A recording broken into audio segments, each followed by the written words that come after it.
Hello everybody, welcome back to the Dacian Draco.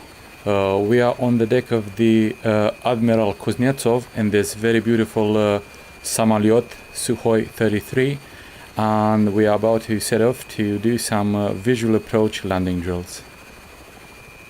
We'll be doing things somewhat differently today, as I'll try to talk and fly at the same time, at least for the first stage of this tutorial, so expect considerably more rambling, a lot more stuttering, and just general nonsense. But together we will persevere somehow, I hope.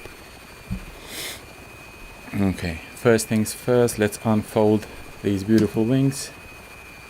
Part of the reason to do this tutorial is because I absolutely love the Su33, and second reason is because I think I've got quite a good, consistent, repeatable way of doing these visual approach landings.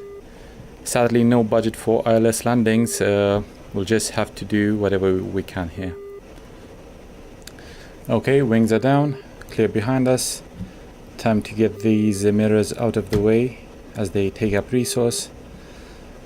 Okay, I think we are ready. We'll do at least some of this by the book, which involves us using heavy brakes. So normally we would be using this much pressure, whereas with Admiral Kuznetsov takeoffs we'll be using considerably more pressure to allow us to get considerably more power in the engines before we release the brakes, or before they fail.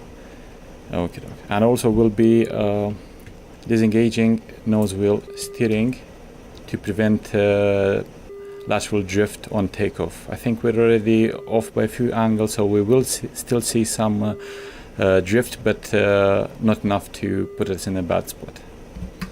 Okay, I think we are ready. Okay, heavy brakes on, full power, and the moment we reach the end of the ramp, we'll be applying quite a bit of alpha and retracting landing gear and flaps. Okay, let's do this.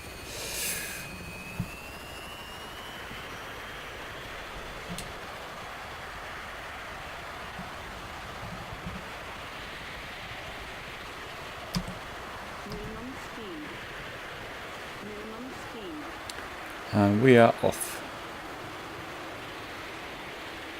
So landing gear and flaps already up. Positive attitude.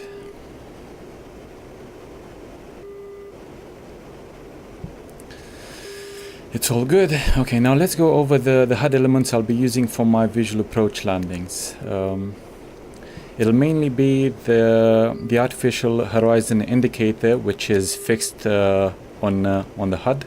Then, believe it or not, the distance to waypoint indicator at the bottom of the HUD. So those will be the main two elements I'll be using, and then secondarily it'll be the aircraft datum, which shows vertical attitude, so positive angle of attack, negative, roll. Whoa. Okay, the vertical speed indicator, which again is other people don't rely on it as much as I do, but for me it's absolutely crucial. And last but not least, the airspeed indicator, top left. Time to turn back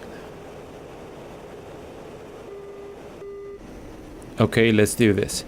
I normally split up my visual approach carrier landings into 3 stages.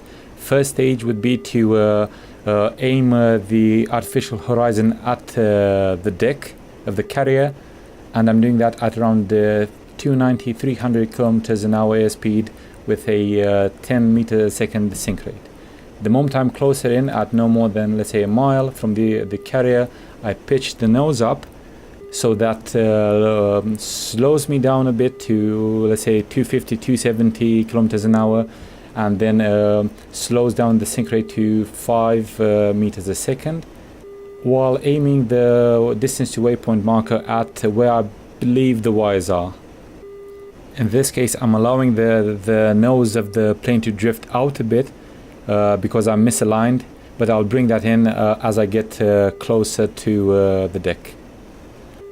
And we are now entering the third phase, where I'm basically doing last second corrections, aiming ahead of the wires a bit, because I've got 20 something meters of aircraft behind me. And I think it was the 3 wire in this case.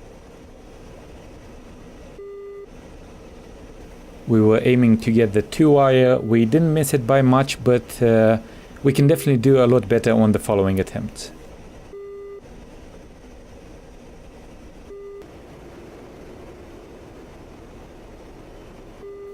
Turning in again.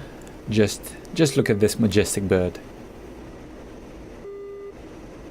It's important to point out that I'm not doing these drills at any preset altitude or distance from the carrier, because I am trying to make it a bit more challenging, and I would like to put myself in different types of scenarios to recover from, and that's why I'm paying a lot of attention to the sync rate and airspeed, because that allows me to correct any deviations from ideal figures.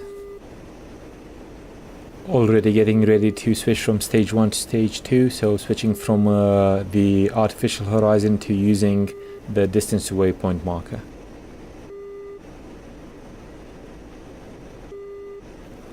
What happened here, I allowed the DSP to go too low, and then that induced a quicker sync rate, but then I'm simply correcting for that by giving it a bit more throttle, not doing anything else to pitch. Just a bit more throttle. It's under control again, and now I've got the wires in view. I can now do my final adjustments and aim for the 2 wire. As with the previous landing, the final adjustments include bringing the airspeed to 250 kilometers an hour, sync rate 5 meters a second, and angle of attack at around 3 to 5 degrees. And there you have it. I know that the recommended angle of attack for a carrier landing in the Sukhoi is 7 degrees, but with this being a visual approach, I kind of need to have the nose further down a bit, so I have the deck in view, and can control positioning a lot better this way. On to our last landing now. Switching from stage 1 to stage 2, so aligning the distance waypoint marker and keeping a close eye on airspeed. And as you've probably noticed, especially with heavier aircraft like the Sukhoi, in order to get a quick bump in speed and a reduction in sync rate, all you need is a short tap on the throttle anymore, and that'll push the speed too high, and you'll overshoot the deck. A bit wobbly, controlling, compensating, aligning, adjusting, aiming, and I think it's another 2 wire.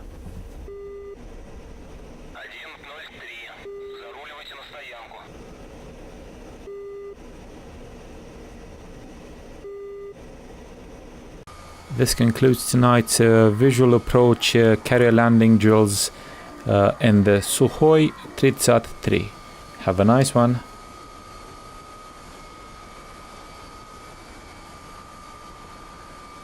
Almost forgot, never use brakes on carrier landings, as that will compress your front wheel, and seeing how you've got a massive cable pulling you back, it'll flip your nose up and slam your nozzles into the deck.